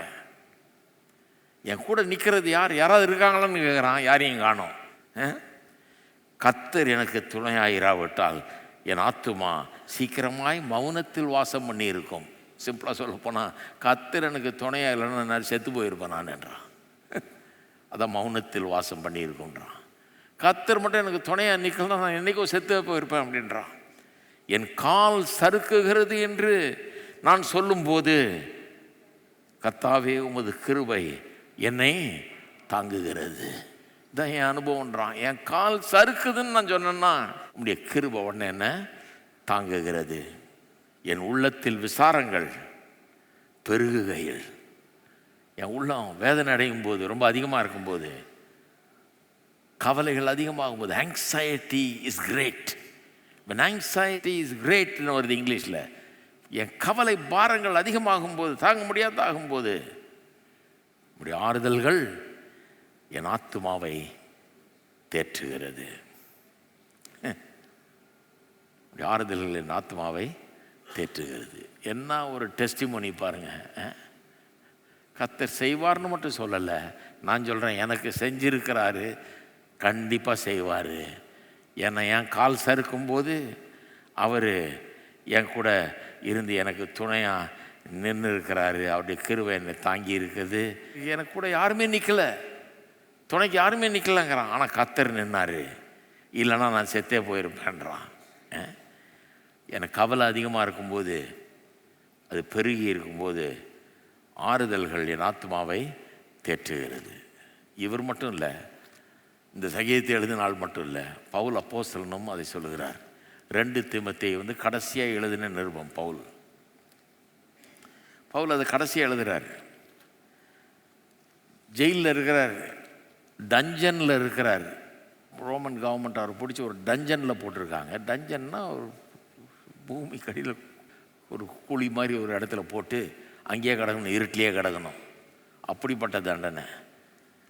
அப்போ என்ன ஆச்சுன்னு சொல்கிறாரு பாருங்க. சொல்கிறாரு 2 தீமோத்தேயு 1:15 சொல்கிறாரு. அங்கேருந்து எழுதுகிறார், ஆசியா நாட்டில் இருக்கிற யாவரும் அவர்களில் திகழ்ந்து எர்மோகனே முதலாய் என்னை விட்டு விலகினார்கள் என்று அறிந்திருக்கிறாய். அதாவது ஆசியாவில் முழுக்க பிரசங்கம் பண்ணாருங்க இவர். ஆசியா முழுக்க பிரசங்கம் பண்ணார், எல்லாம் பண்ணார். ஆனால் ஆசியா நாட்டில் இருக்கிற யாவரும் அவர்களில் ஒரு குறிப்பிட்ட ஆளை சொல்லி, அவன் முதலாய், ஏன்னா அவன் கொஞ்சம் முக்கியமான ஆள் போல இருக்கு, அவன் முதலாய் என்னை விட்டு விலகினார்கள் என்று அறிந்திருக்கிறாய். ரொம்ப கஷ்ட காலத்தில் சாவ போகிற நேரத்தில் அடுத்து தலையை சீவ போகிறாங்க. இவரை யாராவது கூட நின்று கேட்டால் ஒருத்தனும் நிற்கல. 4ஆம் அதிகாரம் 10ஆம் வசனத்தில் சொல்கிறாரு, அதே 2 தீமோத்தேயுல தீத்துவுக்கு சொல்கிறார், நீ சீக்கிரமாக என்னிடத்தில் வரும்படி ஜாக்கிரதைப்படு. ஏனென்றால் தேமா தீமஸ்ன்னு ஒருத்தன் இப்பிரபஞ்சத்தின் மேல் ஆசை வைத்து, உலகத்தின் மேல் ஆசை வைத்து என்னை விட்டு பிரிந்து தெசலோனிக்கே பட்டணத்துக்கு போய்விட்டான். அவனும் போயிட்டான். கிரெஸ்கே கலாத்தியா நாட்டிற்கும் தீத்து தல்மாத்தியா நாட்டிற்கும் போய்விட்டார்கள் அப்படின்றாரு. அப்போ சிலர்லாம் அவரை விட்டுட்டு போயிட்டாங்கங்கிறத சொல்கிறாரு. 16ஆம் வசனம் சொல்கிறாரு, நான் முதல் விசை உத்தரவு சொல்ல நிற்கையில், கோர்ட்டில் போய் முதல் தடவை அப்பியர் ஆகும்போது ஒருவனும் என்னோட இருக்கவில்லை, எல்லாரும் என்னை கைவிட்டார்கள், அந்த குற்றம் அவர்கள் மேல் சுமராதிருப்பதாக அப்படின்னு சொல்லிட்டு 17ஆம் வசனத்தில் சொல்கிறாரு. யாரும் நிற்கலை. 16 சொல்கிறாரு, யாரும் நிற்கலை, பரவாயில்ல, அவங்க குற்றம் அவர்கள் மேல் சுமராதிருப்பதாக, கர்த்தரோ எனக்கு துணையாக நின்று. என்ன அருமையாக சொல்கிறார் பாருங்க. எவனும் நிற்கல, கூட எல்லாம் விட்டு போயிட்டான். நம்ம நாளெலாம் விட்டு போயிட்டான். கர்த்தரோ எனக்கு துணையாக நின்று. எத்தனை பேர் நம்புறீங்க கர்த்தர் தான் உங்களுக்கு துணைன்னு? கஷ்ட நேரத்தில் நம்பிக்கையை சரியான ஆள் மேலே வைக்கணும். யார் மேலே அதை வச்சிங்கன்னா ஏமாந்துடுவீங்க. அப்புறம் அது ரொம்ப பெரிய டிசப்பாயின்மெண்ட்டாக இருக்கும். அது ரொம்ப பெரிய கண்ணீரை கொண்டு வரும். ஐயோ இவ்வளோ நம்பினேன்னு. ஏன்னா கர்த்தரை நம்பாமல் போயிட்டோம், எவனையும் நம்பிட்டோம். ரொம்ப கஷ்ட நேரத்தில் கர்த்தர் ஒருத்தர் தான் கூட நிற்பார். நீங்கள் நல்லா இருக்கும்போது எல்லாரும் கூட நிற்பாங்க. ரொம்ப கஷ்ட நேரத்தில் கர்த்தர் மட்டும்தான் உங்களுக்கு கூட நிற்பார். அவர் தான் கைவிடாமல் கூட நிற்பார். என்ன அருமையாக சொல்லியிருக்கு பாருங்கள். என்ன ஒரு ஆறுதல் நமக்கு. இப்படி சில வசனங்களை வாசித்து ஜெபம் பண்ணிங்கன்னா எப்படி இருக்கும் பாருங்கள். இந்த வசனங்களெல்லாம் எல்லோரும் ஜெபம் பண்ணுவோம். கர்த்தாவே, எங்களுக்கு கஷ்ட நேரத்தில் நீரே எங்களுக்கு துணையாக இருக்கிறபடி ஆளுமுக்கு ஸ்தோத்திரம். எந்த மனுஷரும் எங்களோடு நிற்காத வேளையில் கூட, நாங்கள் நம்பி இருந்தவரெல்லாம் எங்களை கைவிடும்போது கூட நீர் எங்களுக்கு துணையாக இருக்கிறீர். அற்புதமான தேவன் நீர். உம்முடைய அன்பு, மாறாத அன்பு கர்த்தாவே. ஓ, நீர் எங்களுக்காக இருக்கிறீர், எங்களோடு இருக்கிறீர், எங்களை குறித்து உண்மையான கரிசனை உள்ளவராக இருக்கிறீர் கர்த்தாவே. ஓ உமக்கு ஸ்தோத்திரம். தாயும் தந்தையும் கைவிட்டாலும் கூட என் தேவன் என்னை ஏற்றுக்கொள்வார் என்று சங்கீதக்காரன் சொன்னானே, எவ்வளவு மெய்யான ஒரு காரியம் என்பதை நாங்கள் எண்ணி பார்க்கிறோம் கர்த்தாவே. உலகத்தில் எல்லா உறவுகளுமே இந்த பாவ உலகத்தில் நம்ப முடியாத உறவுகளாக இருக்குது. இந்த உலகத்தில் நீர் ஒருவரே நம்ப தகுந்தவர், நீர் ஒருவரே நம்ப தகுந்தவர். உம்மை மாத்திரமே நாங்கள் நம்புகிறோம். உம்மை மாத்திரமே நம்புகிற ஒரு குணத்தை எங்களுக்கு தாருங்க கர்த்தாவே. நீர் மாத்திரமே நல்லவர், நீர் மாத்திரமே நம்ப தகுந்தவர். உம்மை மாத்திரமே நம்புகிறோம். எங்கள் உள்ளம் உண்மையே நோக்கி பார்த்து கொண்டிருக்கிறது. எங்களுக்கு ஒத்தாசை வரும் பர்வதத்துக்கு நேராக எங்கள் கண்களை ஏறெடுக்கிறோம். ஓ உமக்கு ஸ்தோத்திரம் கர்த்தாவே. நீரே எங்களுக்கு உதவி, நீரே எங்களுக்கு அனுகூலம், ஒத்தாசை, எங்களுக்கு எல்லாவற்றுக்கெல்லாம் எங்கள் தேவையெல்லாம் சந்திக்கிற தேவன் நீர் என்பதை நாங்கள் அறிந்திருக்கிறோம். ஸ்தோத்திரம் கர்த்தாவே. கடைசியாக 20லேருந்து 23, தீமையை கட்டளையினால் பிறப்பிக்கிற கொடுங்கோல் ஆசனம் உமக்கு இசைந்திருக்குமோ? அதாவது இந்த உலகம் எப்படி இருக்குதான், தீமையை லாவாக்குதான். தீமையை கட்டளையினால் பிறப்பிக்கிற கொடுங்கோலாசனம் உமக்கு இசைந்திருக்குமானா உம்மோட ஒத்து போகுமாது? இந்த உலகம் எப்படிப்பட்ட உலகம்? தீமையை லெஜிஸ்லேட் பண்ணுகிற உலகம். அதாவது தீமையை சட்டமாக்குகிற உலகம். உலகம் முழுக்க நடக்குது. இது உலகம் முழுக்க நடக்குதுங்க. தீமையை சட்டமாக இயற்றுகிற உலகம். அவர்கள் நீதிமான்களுடைய ஆத்மாவுக்கு விரோதமாய் கூட்டம் கூடி குற்றமில்லாத இரத்தத்தை குற்றப்படுத்துகிறார்கள். கர்த்தரோ எனக்கு அடைக்கலமும் என் தேவன் நான் நம்பி இருக்கிற கன்மலையுமாய் இருக்கிறார். இந்த வார்த்தையெல்லாம் அப்படியே ஜபத்தில் கொண்டு வரணுங்க. இதெல்லாம் அப்படியே எடுத்துக்கணும், உள் வாங்கிக்கணும். கர்த்தரோ எனக்கு அடைக்கலமும் என் தேவன் நான் நம்பி இருக்கிற கன்மலையுமாய் இருக்கிறார். இன்னைக்கு திரும்ப திரும்ப சொல்லிட்டு இருங்க. கர்த்தரோ எனக்கு அடைக்கலும், என் தேவன் நான் நம்பி இருக்கிற கன்மலையுமாய் இருக்கிறார். எல்லாம் சொல்லுவோம். கர்த்தரோ எனக்கு அடைக்கலமும் என் தேவன் நான் நம்பி இருக்கிற கன்மலையுமாய் இருக்கிறார். அவருடைய அக்கிரமத்தை அவர்கள் மேல் திருப்பி அவருடைய பொல்லாப்பு நிமித்தம் அவர்களை சங்கரிப்பார். நம்முடைய தேவனாகிய கர்த்தரே அவர்களை சங்கரிப்பார். இங்கே ஒன்று சொல்லாமல் இருக்க முடியாது. நான் என்ன சொல்கிறாரு? ஆமாம், இப்படிப்பட்ட ஒரு உலகத்தில் வாழ்கிறோம். தீமையே சட்டமாக இயற்றுகிற ஒரு உலகமாக இருக்குது இது. அதனால் நன்மையை பெருசாக எதிர்பார்க்க முடியல. தீமை செய்கிறதுக்கே சட்டம் கொண்டு வந்துட்டு அப்படி நன்மையை எதிர்பார்க்க முடியல. கஷ்டமாக தான் இருக்குது உலகம். இந்த உலகத்தில் எப்படி வாழ்கிறது? ஆபக்கூக் என்கிறவன் அப்படிப்பட்ட ஒரு உலகத்தில் வாழ்ந்தான். கர்த்தரை நோக்கி கதறான். அப்போ கர்த்தர் வந்து சொல்கிறாரு, இதுக்கெல்லாம் தண்டனையாக அவங்க ஜனங்க இப்போ பாபிலோனில் சிறையிருப்புக்கு போக போகிறாங்கன்றார். எப்படி இருக்கும் அவனுக்கு? ஏற்கனவே பிரச்சனையாக இருக்குது, ஜெபம் பண்ணால் சிறையிருப்பு வர வருதுன்றாரு. இவர் என்ன, அவன் அதிர்ச்சி உருகிறான். நீங்கள் வாஸ்து பார்த்தீங்கன்னா ஆபக்கூக்கு 3ஆம் அதிகாரத்தில் வாஸ்து பார்த்தீங்கன்னா, நான் கேட்ட பொழுது, கர்த்தர் இதை சொன்னபோது 16ஆம் வசனம், என் குடல் குழம்பிற்று, அந்த சத்தத்துக்கு என் உதடுகள் துடித்தது, என் எலும்புகளில் உக்கல் உண்டாயிற்று, என் நிலையிலே நடுங்கினேன். ஆனாலும் எங்களோடு எதிர்க்கும் ஜனங்கள் வரும்போது இக்கட்டு நாளிலே நான் இளைப்பாறுதல் அடைவேன். இருந்தாலும் பாபிலோனியர் வந்து எங்களை கொண்டு போகும்போது நான் இளைப்பாறுதல் அடைவேன். நான் வந்து பயப்பட மாட்டேன். ஏன்னா ஏதோ ஒரு நோக்கத்துக்காக கொண்டு போறீர். சிறையிருப்பாக இருந்தாலும் அந்த மக்களுக்கு தண்டனை. ஆனால் அந்த சிறையிருப்பில் போனப்போ தான் பாபிலோனுக்கு போன அந்த மக்களை வச்சு தான் அவங்க தான் பரவி உலகம் முழுக்க எல்லா பட்டணங்களிலும் ஜெப ஆலயங்களை நிறுவினார்கள் யூதர்கள். அந்த ஜெப ஆலயங்களுக்கு பவுல், பேதுரு போன்றவர்கள்லாம் போய் பிரசங்கம் பண்ணார்கள். உலகம் முழுக்க சுவிசேஷத்தை எடுத்துகிட்டு போகும்போது இவங்க போய் அங்கே ஏற்கனவே அந்த யூத ஜெப ஆலயங்களை ஸ்தாபிக்கலைன்னா அவங்க போகிறதுக்கு வந்த இடமும் இருக்காது, கான்ட்ராக்டே இருக்காது. இவங்க போன முதல் இடம் அந்த ஊருங்களெல்லாம் அந்த ஜெப ஆலயங்களில் போய் பிரசங்கம் பண்ண அதுக்கு ரெடி பண்ணிட்டு இருக்கிறார் கர்த்தர். ஆபக்கூக்கே சொல்கிறார் இன்னொரு இடத்துல அதே புஸ்தகத்தில், நான் இதை சொன்னேன்னா உனக்கு என்னத்துக்கு இப்படி பண்ணுறேன்னு சொன்னேன்னா உனக்கே வழங்காதுப்பா, கொஞ்சம் பொறுமையாக இரு, கொஞ்சம் கஷ்டத்தை சகிச்சுக்கோ, ஆனால் ஒரு பெரிய திட்டத்தை வச்சுருக்கேன் அப்படிங்கிறார். அவன் புரிஞ்சுக்கிட்டான். சரி, கேட்குறதுக்கு பயங்கரமாக இருக்குது, ஆனால் கர்த்தர் ஏதோ பண்ணுறாரு அப்படின்னு. அப்புறம் சொல்கிறான், அத்தி மரம் துளிர் விடாமற் போனாலும், திராட்சை செடிகளில் பழம் உண்டாகாமற் போனாலும், ஒலிவ மரத்தில் பலனற்று போனாலும், வயல்கள் தானியத்தை விளைவியாமல் போனாலும், கிடையில் ஆட்டு மந்தைகள் முதலற்று போனாலும், தொழுவத்திலே மாடு இல்லாமற் போனாலும், நான் கர்த்தருக்குள் மகிழ்ச்சியாய் இருப்பேன், என் ரட்சிப்பின் தேவனுக்குள் களி கூறுவேன். ஆண்டவராகிய கர்த்தர் என் பலன், அவர் என் கால்களை மான்களின் காலை போலாக்கி உயரமான ஸ்தலங்களில் என்னை நடக்க பண்ணுவார். கர்த்தர் வந்து ஏதோ ஒன்று பண்ணுறாருன்னா நான் அவரை நம்பணும். ஏன்னா கடைசியில் என்னை பெரிய உயரமான ஸ்தலங்களில் நடக்கப்பார், எனக்கு பெரிய வெற்றி தரப்போகிறாரு. இந்த நடுவில் நடக்கிற இந்த அக்கப்போரெல்லாம் நான் நம்பக்கூடாது, அதை பார்த்து பயப்படக்கூடாது. ஏனென்றால் கர்த்தர் என் பலன், என் கால்களை மான்களின் கால்களை போலாக்கி உயரமான ஸ்தலங்களில் என்னை நடக்க பண்ணுவார். அதனால் இன்றைக்கி எந்த பலனையும் காணலனாலும், எந்த விளைச்சலும் ஏற்படலைனாலும், எந்த பெரிய அற்புதமும் நடக்கலைனாலும் நான் கர்த்தரை நம்ப போகிறேன். கர்த்தர் பெரிய காரியங்களை செய்வார். எல்லோரும் எழுந்து நிற்போம். நம்புறீங்களா நீங்கள்? இந்த புஸ்தகத்தில் தான் 2ஆம் அதிகாரம் 4ஆம் வசனத்தில் இந்த சூழ்நிலையில் தான் ஆபக்கூக் சொல்கிறான், விசுவாசத்தினால் நீதிமான் பிழைப்பான். இப்போ அதெல்லாம் நடக்கிற வரைக்கும், நல்ல காலம் பிறக்கிற வரைக்கும் நான் எப்படி இருக்கணும்? விசுவாசத்தால் நீதிமான் பிழைப்பான். விசுவாசத்தில் தான் வாழணும். எத்தனை பேர் நம்புறீங்க கர்த்தரை? கர்த்தர் நல்லவர் நம்புறீங்களா? இந்த பிரச்சனைகள்லாம் பெருசாக நம்பாமல் கர்த்தர் பெரியவர் நல்லவர் என்பதை நம்புங்கள். உறுதியாக இருங்க, மகிழ்ந்து களி கூறுங்கள். கர்த்தர் உங்களை உயர்ந்த இடங்களிலே நடக்க பண்ணுவார் என்பது தான் உண்மை. ஸ்தோத்திரம். எல்லாரும் காரங்களை உயர்த்தி ஜெபம் பண்ணுவோம். ஸ்தோத்திரம் கர்த்தாவே, எப்பேற்பட்ட வாக்குத்தத்தங்களை தந்திருக்கிறீர்.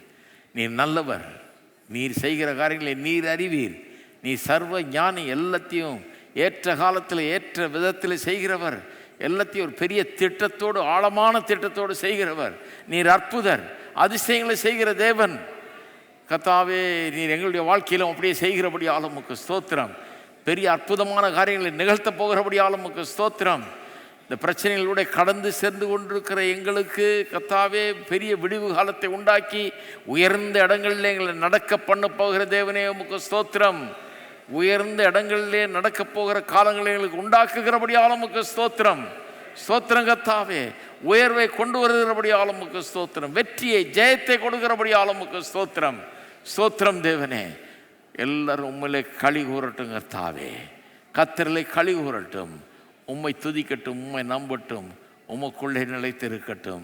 இயேசுவின் நாமத்திலே ஜெபிக்கிறோம். ஆமென். கர்த்தர் உங்களை ஆசீர்வதிப்பாராக.